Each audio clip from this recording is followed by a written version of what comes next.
What's up guys and welcome to another episode of Yu-Gi-Oh! Trivia. This week we're doing another archetype and we're doing the Vampire archetype. So the Vampire archetype consists primarily with dark attribute zombie type monsters. Initially they were only supported in the manga by Blood Curse and Evil Eye Kurikion. The Vampire archetype is strongly associated with the Castlevania video game series. The vampire monsters resemble pale humanoids with irregularly coloured hair, usually either white or green.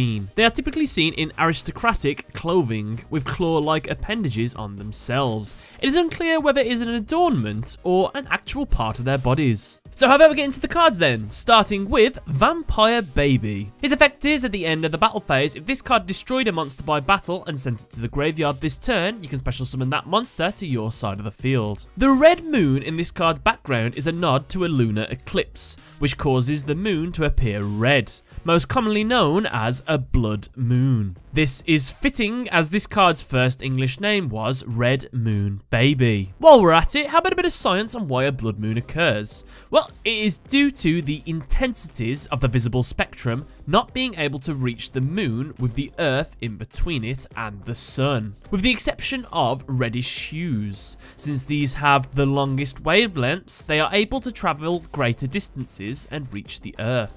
Vampire Lady. When this card inflicts battle damage to your opponent, declare one card type, monster, spell, or trap. Your opponent sends one card of that type from their deck to the graveyard. This card was used in episode 32 of Yu-Gi-Oh! GX by Camula against Zane Truesdale. She normal summons this card on the first turn of the duel. This card also shares many similarities with Camula, having similar hair, dress sense, and accessories. Vampire Hunter. His effect is at the start of the damage step, if this card battles a dark monster, destroy that monster. This card is the only vampire monster that is not a zombie type. As well, ironically, despite this card's anti-dark effect, it is a dark monster itself. This card is a reference to the Belmont family of vampire killers from the Konami game series Castlevania, and to the whip they used to kill vampires, also named Vampire Killer. This card is also similar to Abraham Van Helsing, the man who killed Dracula. Castlevania, the Castle of Dracula, is featured in this card's artwork, and it was also referenced in the card Infernal Vania. This card is similar to Getsu Fuma, as they are both level 4 Dark Warrior type monsters that destroy evil monsters by effects. This card destroys dark monsters, while Getsu Fuma destroys zombies and fiends. They are also both based on Konami game characters. Vampire Hunter's depiction is most similar to that of Soma Cruz, the protagonist in the modern day set series of Aria of Sorrow and Dawn of Sorrow. Vampire Sorcerer. If this card in your possession is sent to the graveyard by your opponent's card, either by battle or card effect, you can add one dark vampire monster or one vampire spell or trap card from your deck to your hand. You can banish this card from your graveyard. One dark vampire monster you normal summon this turn can be summoned without tributing. This monster appears in the artwork of Vampire Takeover. From the artwork, one can see that this monster is some sort of mannequin. And this card bears a strong resemblance to D from Vampire Hunter D, as can be seen with his hat, hair, and facial features. Shadow Vampire. When this card is normal summoned, you can special summon one dark vampire monster from your hand or deck except Shadow Vampire. But if you do, only that monster can attack for the rest of this turn. This card cannot be used as an Xyz material for an Xyz summon, except the Xyz summon of a dark monster. And this card has an upgraded form and an Xyz version known as Crimson Knight Vampire Bram. Vampire Dragon. His effect is when this tribute summoned card is sent from the field to the graveyard, you can add one level 4 or lower monster from your deck to your hand. Fun fact, this card was the card designed by the winner of the Duel to Rule competition held in 2010 by 4Kids. Vampire Duke. When this card is normal summoned, you can target one dark vampire monster in your graveyard, special summon that target in face-up defense position. When this card is special summoned, you can declare one card type, monster, spell, or trap. Your opponent sends one card of that type from their decks to the graveyard. You can only use the effect of Vampire Duke once per turn. This card cannot be used as an Xyz material for an Xyz summon, except for the Xyz summon of a dark monster. This monster is featured in the artwork of Overpowering Eye. Furthermore, judging by the presence of a full red moon in the background, one would assume that this monster could be an adult version of Vampire Baby. And this card's appearance is reminiscent of the classic movie Vampire made famous by Bela Lugosi's portrayal of Dracula. Vampire Lord. When this card inflicts battle damage to your opponent, declare one card type, monster, spell, or trap. Your opponent sends one card of that type from their deck to the graveyard. Once per turn during your next standby phase, after this card in your possession was destroyed and sent to the graveyard by an opponent's card effect, special summon this card from the graveyard. Now, this card has an upgraded form known as Vampire Genesis. The monster appears in the artwork of Mark of the Rose, and before the release of Chaos Emperor Dragon, Envoy of the End, this was the most expensive non-promo card. Fun fact, this monster is one of the 3 male noble undead creatures that all share 2000 attack.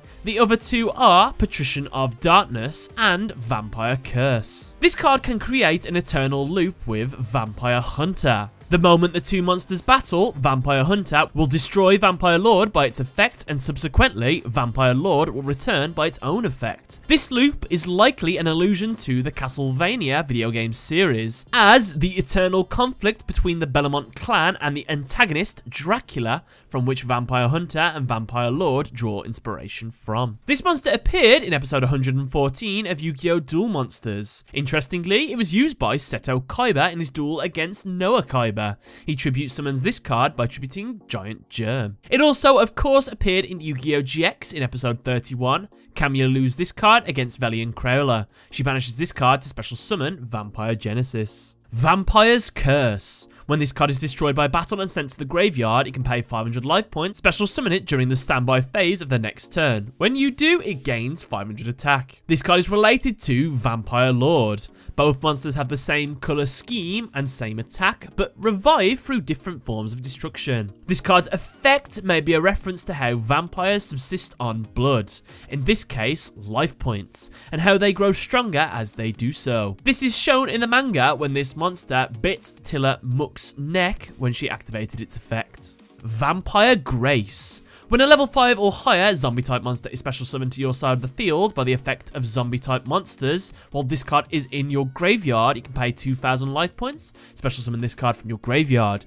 You can only use the effect of Vampire Grace once per turn. Once per turn as well, you can declare one card type, monster, spell, or trap. Your opponent sends one card of that type from their deck to the graveyard. Fittingly, given the vampire theme of this monster, the 2,000 life point cost to special summon this card from the graveyard is the same as this card's original attack. And this monster might be based on Hungarian Countess Erzsébet Bathory, who was accused of killing young women in order to drain their blood and bathe in it. Vampire Vamp. Her effect is, once per turn, when this card or a vampire monster is normal summoned to your side of the field, you can target one face-up monster your opponent controls, whose attack is higher than this card. Equip it to this card. This card gains attack equal to the combined original attack of the monster equipped by its effect. If this card is sent to the graveyard while equipped with a card by its effect, special summon this card from the graveyard. Now, this is the first level 7 vampire monster to be released. This card being referred to as a vamp actually has multiple meanings. Aside from being the shortened version of the word vampire,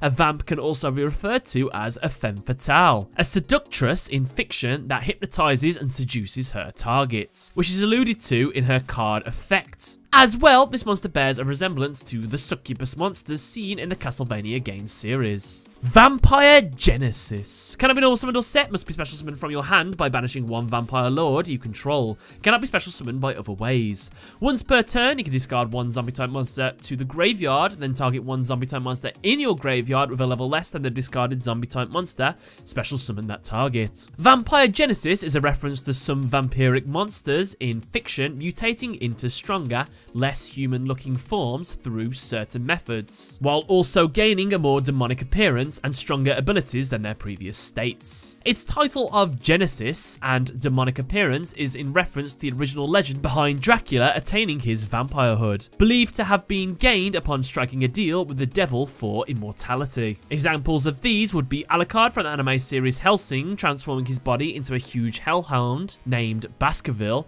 with multiple eyes in battle, Dracula of Castlevania mutating into a demonic creature in the final battle of the games. This monster appears in the artwork of Zombie World and Genesis Crisis. This monster's attack name in the dub is Crimson Storm, while it's called Hell Vicious Blood in the original. This card appeared in episode 31. Cameo used this card against Dr. Crowler. She special summoned it by banishing Vampire Lord. And last but not least, Crimson Knight Vampire Bram. It requires 2 level 5 zombie type monsters to be summoned. You can detach 1 Xyz material from this card, then target 1 monster in your opponent's graveyard, special summon that target to your side of the field, and if you do, only that monster can attack for the rest of this turn. You can only use the effect of Crimson Knight Vampire Bram once per turn. During the standby phase of the next turn, after this card you controlled was destroyed by your opponent's card, either by battle or card effect, and sent to the graveyard, special summon it from the graveyard in face-up defense position. Now this card's name is a reference to Bram Stoker, the author of Dracula. This card is the upgraded version of Shadow Vampire, as this monster wears the same armor as it,